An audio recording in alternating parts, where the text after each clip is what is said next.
Olá, bom dia, boa tarde, boa noite. Um tempinho sem gravar vídeo. Eu adquiri nesse meio tempo uma box de livros de Nietzsche.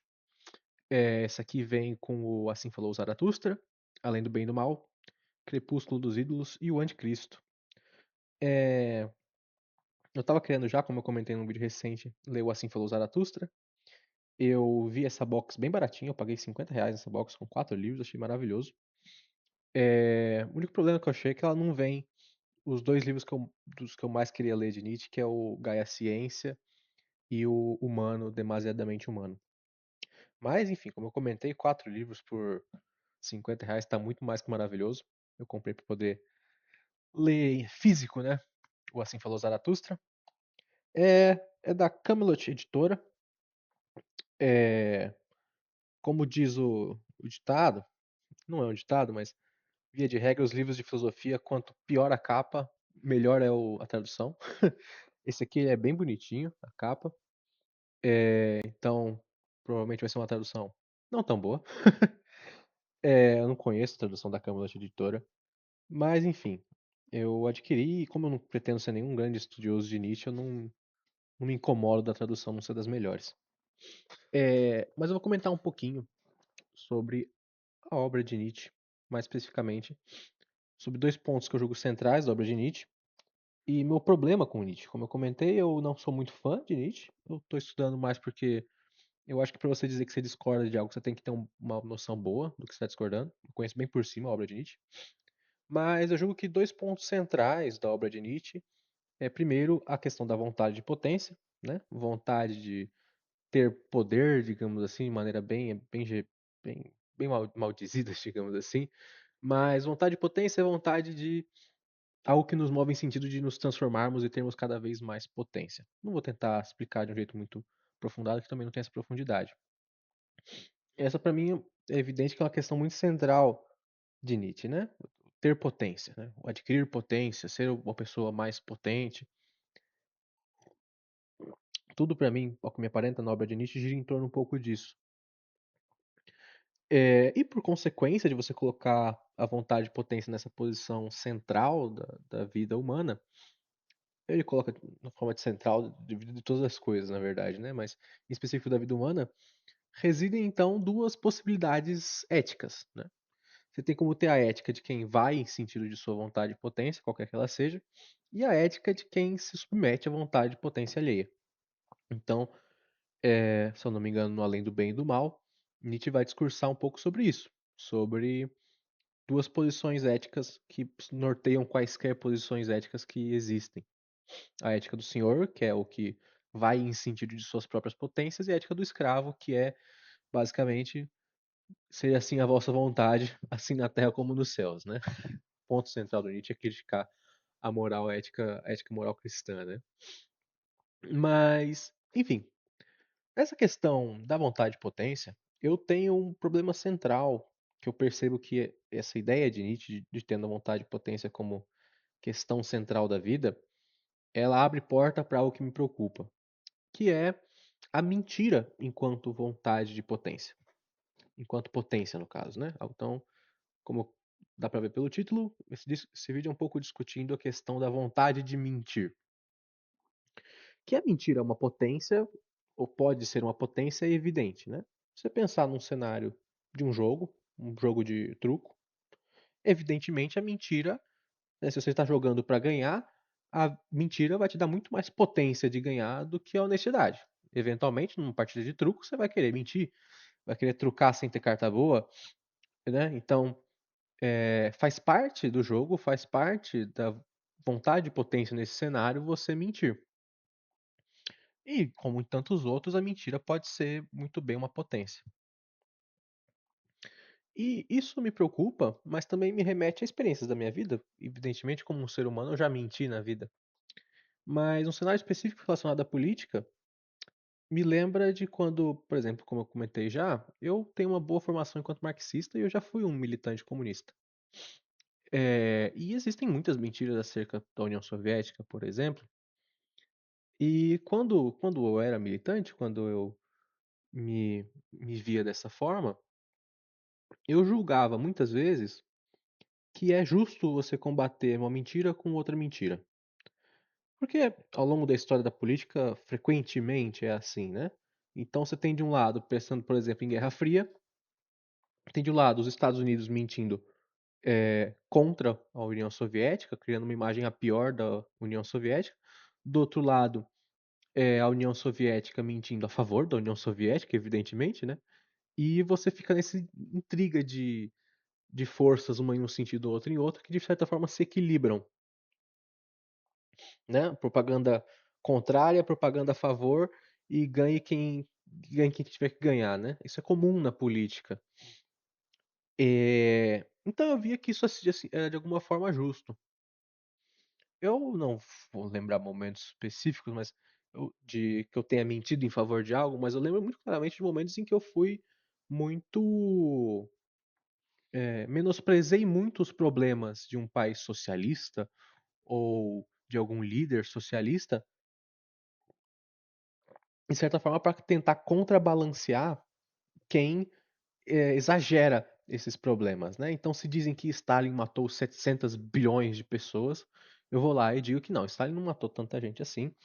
Um mente para um lado, outro mente para o outro, e a conta fecha de alguma forma. Eu assim contemplava, e eu hoje, mais maduro, evidentemente, contemplo que essa noção está errada. E eu estou pegando um cenário específico, né? Mas ela tá errada nesse cenário específico, como em qualquer outro, na minha visão. Porque a partir do momento que você abre a porteira da mentira e cria um cenário onde não existe mais verdade, você tem que escolher seu lado e minta em favor do seu lado, a tendência disso é extremamente prejudicial. Primeiro que quem tem mais poder, poder real, dinheiro, exército, sempre vai conseguir mentir melhor. Sempre a mentira do lado que tem mais poder vai ser mais impactante, mais efetiva que a do lado que tem menos poder. Então, evidentemente, mais pessoas vão se condensar do lado da mentira com maior potência real, né?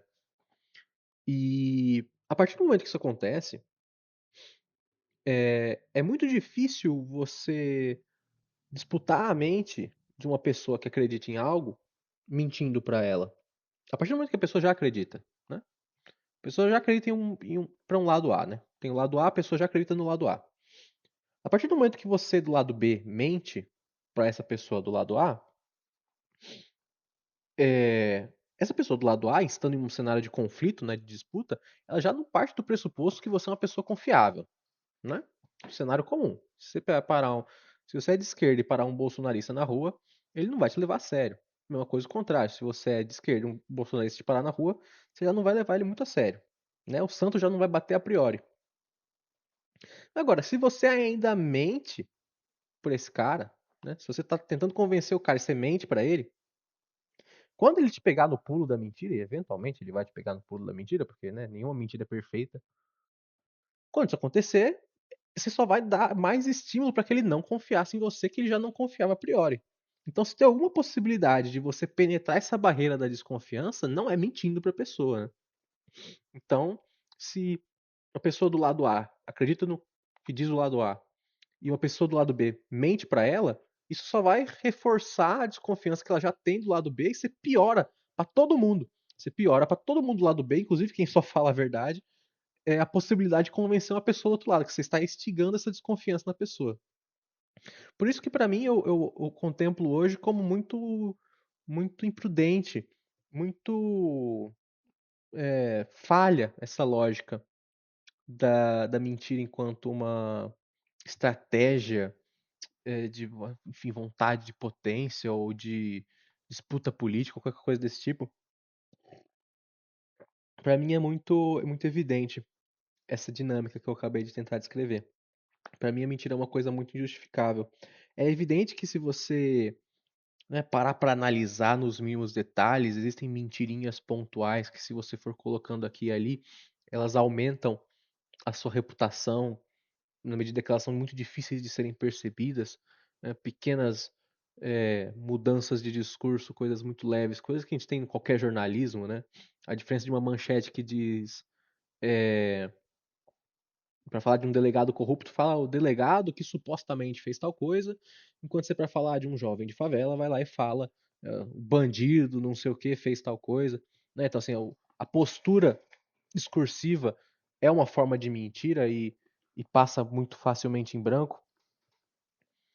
É, então, é evidente que existem pequenas mentiras aqui e ali que você consegue contar e sair ganhando no final das coisas, mas primeiro que eu não tenho mais relação nenhuma com política, então pouco me importa qual é a estratégia mais eficiente para se ganhar uma disputa, mas no geral e para além da política, eu acho que para o desenvolvimento humano como um todo, a mentira é prejudicial, né?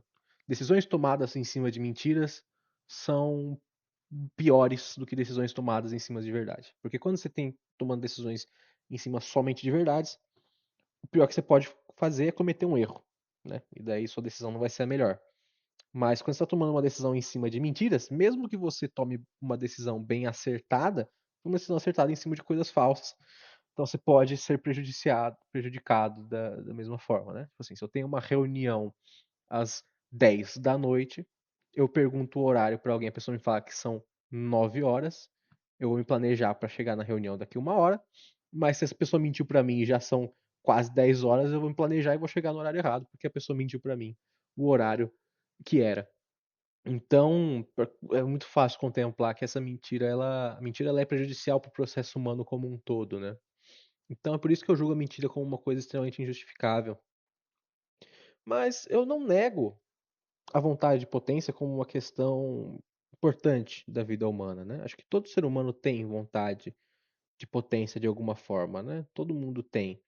Então, meu ponto central na questão de Nietzsche não é tanto que eu discordo da importância da análise da questão da vontade de potência e pensar isso em questões de ética, né?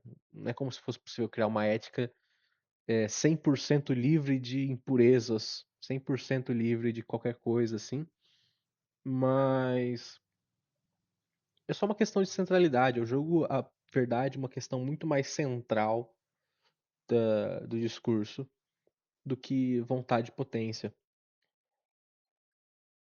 Essa é a minha principal discussão de discordância contra Nietzsche. Dito isso, eu ainda tenho que ler muito sobre Nietzsche. Então, por isso comprei esses livros que eu mencionei mais cedo. Mas, bom, geralmente nos vídeos eu sempre cito anedotas, né? Geralmente eu começo o vídeo com uma anedota, mas eu pretendo encerrar esse vídeo com uma anedota dessa vez. É, uma coisa que eu sou muito grato da minha criação enquanto pessoa, né, pelos meus pais, é que eles nunca me puniram por falar a verdade. Digamos que eu fiz um, né, cenário mais besta possível, sabe? Eu quebrei um vaso, né? Quebrei uma cerâmica. Meus pais nunca me puniram por dizer a eles assim, ó, olha pai, olha mãe, eu quebrei tal coisa. Nem quando eu era criança, nem hoje sendo adulto. Se eu, sei lá, se tiver um surto e inventar de cheirar 7 carreiras de pó num dia, nunca fiz, mas caso eu invente de fazê-lo, e eu virar pra minha mãe, pro meu pai e falar assim, olha, eu cheirei pó. Eu sei que meus pais eles vão ser compreensivos e não tentar me crucificar por ter mentido.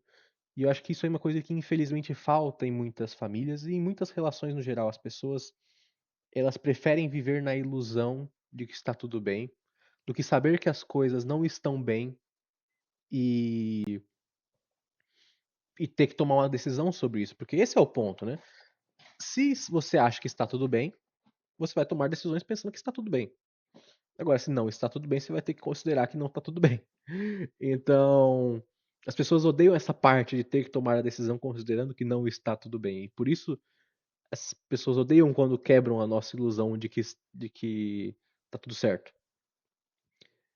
Mas eu fico muito grato que meus pais tiveram uma criação, que eles tiveram a maturidade de conceber, não.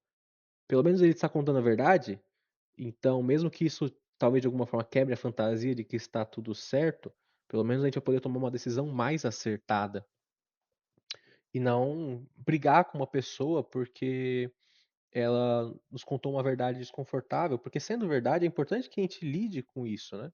A gente não pode viver colocando maquiagem em cima dos problemas. A gente precisa tomar decisões certas em cima de verdades. Então, né, para fechar num tom propositivo, é, não só como eu sempre falo, fazer uma defesa da verdade, mas ter essa maturidade de conceber que a verdade ela nunca vai ser tão doce quanto a mentira, mas ela é importante para que a gente tome boas decisões e construa uma vida realmente melhor e não só viva num mundo de ilusões de como né, um mundo de arco-íris e flores brilhosas. A gente tem que saber viver o mundo como ele é e por isso é importante a honestidade e ser compreensível com as pessoas quando elas são honestas, que isso não vai ser gostoso de engolir, mas é necessário para tomar boas decisões. É isso. Muito obrigado.